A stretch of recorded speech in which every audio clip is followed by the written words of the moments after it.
We were camping deep in the woods, miles away from any town or road, just me and 2 friends. It was supposed to be a quiet weekend away, with no cell service, no distractions, just nature, a fire, and some peace. The first night went by like you'd expect. We cooked food, shared stories, and fell asleep under the stars. But the second night felt different. The woods were quiet, too quiet. No insects, no wind, no distant animal sounds. Just a heavy silence that settled over everything. We stayed up later than usual, sitting around the fire and talking. Around 3 a.m., while the fire had started to burn low, we heard something that made all of us freeze. It was a laugh, a child's laugh, soft, playful, and completely out of place. We stopped talking and looked at each other, unsure if we'd all heard the same thing. Then it happened again, slightly louder, like it had moved closer. The laughter echoed faintly through the trees, but we couldn't see anyone. We pointed our flashlights in the direction of the sound, but there was nothing. Just darkness between the trees. There shouldn't have been a child out there. We were miles away from anything. No homes, no trails, no other campsites nearby. We tried to brush it off, thinking maybe it was an animal or the wind playing tricks on us, but deep down, we knew it was neither. A few minutes passed. Just as we started to settle back down, the laugh came again, this time much closer, right behind our tents. It was louder now, almost gleeful, and it sent chills through all of us. We jumped up and shined our lights all around, but again, there was no one there. The woods were still. The laughter had stopped, but the unease stayed with us. None of us could sleep after that. We sat by the fire until sunrise, barely saying a word, listening for any other sound. Morning came, and everything looked normal again. The sun was shining, birds were singing, but none of us felt right. We packed up that morning and left early. We've never gone camping in that area again, because we all heard it, a child laughing in the middle of the woods, and no one should have been out there at that hour. It's hard for me to even talk about this memory. It's the kind of thing that stays with you, buried deep, but sometimes it forces its way back. This happened years ago, and I still remember the sound. My mother had just finished laundry and tossed a fresh load into the dryer. She didn't know our cat had crawled inside, hiding under some warm blankets. He must have slipped in quietly while she was sorting clothes. It was cold that day, and the warmth of the dryer probably felt like the safest place in the world to him. She shut the door and turned the machine on. Minutes passed, then an hour. She never heard anything strange enough to alarm her. There were thumps and knocks at first, but she thought it was just boots or heavy wet towels banging around inside. She went upstairs and closed the door behind her. By the time she came back down and opened the dryer, he was still alive, but barely. His body was limp, his eyes were cloudy, his breathing was shallow. He had suffered brain damage from the heat and tumbling. The vet said there was no hope. He had to be put down. We had to let him go. But that's not the part that haunts me most. It's the sound my mother made when she saw him. A scream. No, a sound that didn't even feel human. It ripped through the house like a blade, high-pitched, shaking, pure agony. It was the kind of scream that makes your blood run cold. That kind of sound doesn't come from the throat. It comes from the soul. To this day, I've never heard a person scream like that again. The silence that followed was worse. It was the silence of a mother realizing she had unknowingly caused her pet's pain. A silence filled with guilt, horror, and the weight of something irreversible. She collapsed to her knees, holding him, begging for forgiveness from something that couldn't understand what had happened. That day changed us. We never used that dryer again. We couldn't even look at it. It stood there in the basement, quiet and still, like a tomb. Even now, I swear I sometimes hear faint thumps in the laundry room, when no one's down there, and every so often, in the middle of the night, I hear that scream.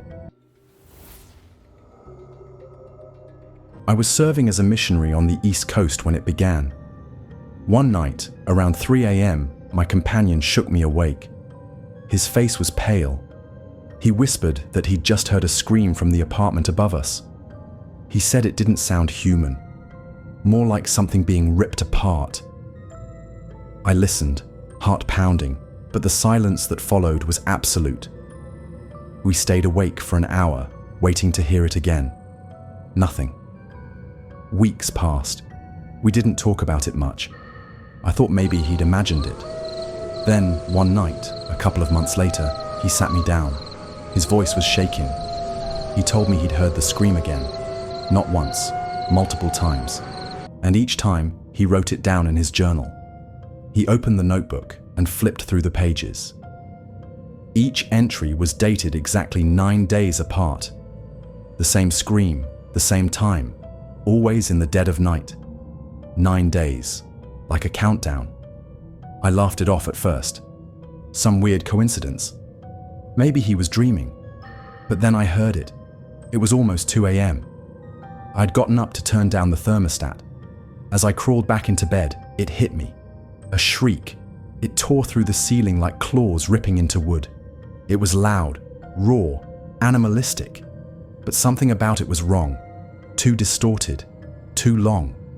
It lasted 5 seconds, then stopped suddenly. I couldn't move. My whole body locked up.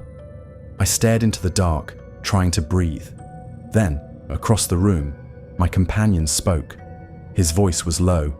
"You heard it too." I nodded, even though he couldn't see me. Neither of us slept the rest of the night. We considered calling the police. But what would we say? That something screamed once every 9 nights above our heads? A few weeks later, the people living upstairs moved out. They left suddenly, no warning. We never saw them again. And just like that, the scream stopped. It's been years now, and I still think about that sound. The way it pierced the air, the pattern, the timing. Whatever it was, I don't think it was human, and I pray it never comes back.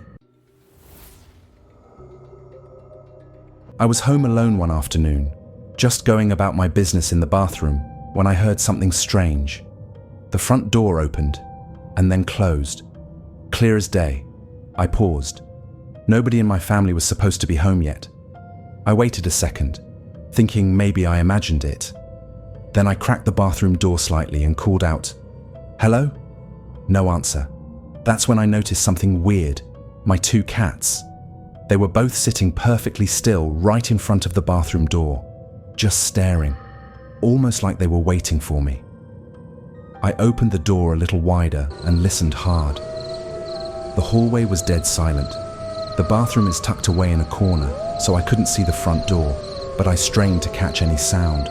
Still nothing, not even the floor creaking. I was just about to chalk it up to my imagination when it happened. From the direction of the front door, I heard it, the loudest, most horrible gasping sound I've ever heard in my life. It wasn't like someone catching their breath. It was sharp, desperate, like someone drowning on dry land. Both of my cats jerked their heads toward the front door at the exact same time. Their eyes went wide. A second later, they bolted down the hallway in the opposite direction, tails puffed out in pure panic. I slammed the bathroom door shut and locked it. My heart was racing so fast, I could hear it in my ears. I pressed my back against the door and held my breath, listening. But the gasp was the last sound I heard. Everything went silent again, like nothing had happened. I don't know how long I stayed in there. 10 minutes? 30. It felt like forever. I only came out when the sun started to dip and the silence started to feel normal again. No one else was home. The door was locked. Nothing looked touched. It was like it never happened. But it did. I've tried to tell people about it, tried to mimic the sound, but I can't. It was 10 times louder and more intense than anything a human could make. Whatever made that sound, it wasn't trying to scare me, it was trying to be heard. This didn't happen to me, but to my husband years ago when he was working a night security job at a decommissioned industrial plant. The place was massive. Long-forgotten machinery, rusted pipes, and high metal gantries crisscrossed overhead. There were walkways so high up they disappeared into shadow. Most of the lights didn't work. The whole place felt like it had been abandoned in a hurry. At night, the place changed. He said the silence there had a weight to it. It pressed in on you. You could hear every breath, every footstep you took echoing through empty metal halls. But what really got to him were the noises from above. The walkways would groan. They'd creak and thump, just like someone was slowly walking overhead, step by step. Sometimes it sounded like pacing, back and forth, and no one was supposed to be there, ever. When the wind picked up, things got worse. The old wires overhead would move and vibrate, but the noise they made didn't sound like metal. He said it sounded like voices, like whispers, like people quietly talking to each other above him. No words, just murmurings, too faint to understand but too human to ignore. One night, he looked up, sure he'd see someone standing on the catwalk above. There was nothing, no movement, no shadows, but the sound kept going. Footsteps, whispers. The worst part? Sometimes the footsteps stopped when he stopped walking, then started again when he did. Like something was mimicking him from above, tracking his every move. He started dreading the night shifts. He tried to ignore the sounds, telling himself it was just the wind, the rusted metal expanding and contracting, the wires humming. But it didn't help. That place felt wrong. He never saw anyone. But the longer he worked there, the more convinced he became that he wasn't alone. There was one night he refused to talk about. I asked him once, and he just shook his head. He wouldn't tell me what happened. The next morning, he quit. Didn't even give notice. He called it the haunted plant, and to this day, he won't even drive past it. Whatever happened in that place, it never left him, and honestly, I don't think he left it behind either. It was supposed to be a normal run, just 3 miles. I didn't want to run halfway and then turn back, so I asked my brother to drop me off 3 miles from home. It was late, probably around 9 p.m, and I didn't think much about how dark the woods would be at night. As we pulled up to the trailhead, I hesitated. The trees looked like a solid wall of black. My brother asked if I was sure. I was nervous, but I didn't want to back out. I nodded, got out, and he drove away. Silence. Absolute silence. No crickets, no breeze, just darkness. I took a few steps, heart pounding, telling myself it was just a short run. Then it happened. A scream ripped through the woods. Not just any scream, a blood-curdling primal sound that made my entire body freeze. It sounded like a woman, or something trying to sound like one. It wasn't just loud, it felt wrong. Too close, too sharp, too human. Adrenaline took over. I turned and ran. Hard. I didn't feel the ground beneath me, didn't notice the branches hitting my legs. It felt like I was sprinting for miles. I didn't dare stop or look back. Every part of me was convinced something was behind me. My phone was in my hand, but I didn't turn on the flashlight. I was too scared it might see me. Finally, after what felt like forever, I reached a clearing where my eyes could finally adjust. My chest heaved, but I still didn't feel tired. I grabbed my phone and called my brother. Come get me, now. When he pulled up, I jumped into the car and told him everything. We sat there for a long time, arguing. Should we go back and check? Was it an animal? A person? Something else? Eventually, curiosity got the better of us. We drove slowly to the area where I first heard the scream. We stood at the edge of the woods, listening, watching. Nothing. The trees were still. The air was heavy. But whatever had made that sound, it wasn't there anymore. Or maybe it was watching. We never found out what it was, and I never ran that route again. It was around 1 a.m. I was alone, curled up in bed, scrolling through Reddit, when a horrible sound pierced the silence. It was a screech, long, sharp and full of pain. I froze. It didn't sound human, but it didn't sound fully animal either. Something out of a horror film. I turned off my screen and listened again. The noise was definitely coming from outside. I checked my house, every room. Nothing. The sound grew louder. I stepped out into my backyard, the cold air tightening around me. The screeching was coming from next door. It echoed off the walls like something was being ripped apart. My heart was racing. What was it? A fox? An owl? Something worse? Something unnatural? I didn't want to go, but curiosity and fear pulled me forward. I grabbed my headlamp, threw on a jacket, and crept toward the neighbor's yard. Every step felt heavy. The noise was still going, desperate, frantic, wrong. When I reached the garden, I froze. My light caught something moving, two small shapes. One of them was trapped in a child's football net, tangled and still. The other was beside it, trembling and letting out that awful, blood-curdling scream. It was a hedgehog, or at least, it looked like one. I stepped closer, and the screamer ran, fast and low into the darkness. Now I was left with the one stuck in the net. He writhed in panic, the net biting into him. I turned and bolted back to my house, grabbed a pair of scissors, and returned, trying not to think about what I had just seen or heard. Hands shaking, I cut open the net, layer by layer. The hedgehog was still alive, but panicked. I didn't have anything to hold him with, so I took off my top and wrapped him inside. There I was, 1 a.m., standing in my neighbor's yard in pajama bottoms and a bra, holding a trembling creature and a pair of scissors. He slipped out and ran off, trailing bits of net behind him. I went over the next day to explain the mess.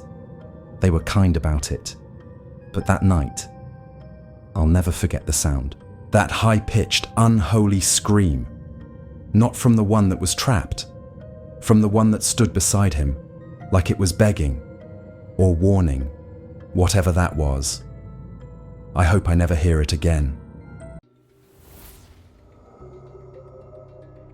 I was alone in a castle deep in the middle of nowhere, miles from the nearest town. It wasn't a real castle, but an old creaky stone house on top of a huge hill. It looked abandoned from the outside, and inside it felt even more lifeless. I was there at night, reading by the light of a headlamp. The air was cold, still, and completely silent. The book I was reading was House of Leaves, one of the creepiest books I've ever picked up. The kind that makes you feel like the walls are breathing. As I flipped through the pages, the story described something terrifying, a strange, loud noise echoing through a dark hallway. Right at that moment, just as I read about the sound, it happened. A deep, thunderous biwong shook the air around me. It sounded exactly like those eerie blasts in Christopher Nolan movie trailers, the kind that makes your chest vibrate. The ground under me trembled. I froze. My headlamp flickered. I stood up quickly, heart pounding so hard I could barely breathe. I moved toward the front of the house, trying to stay calm. Before I even got to the door, the same sound hit again. Biwong. It was louder this time, closer. It felt like something was coming. I threw open the door and stepped outside. The sun was just setting, casting a dying orange light across the hilltops.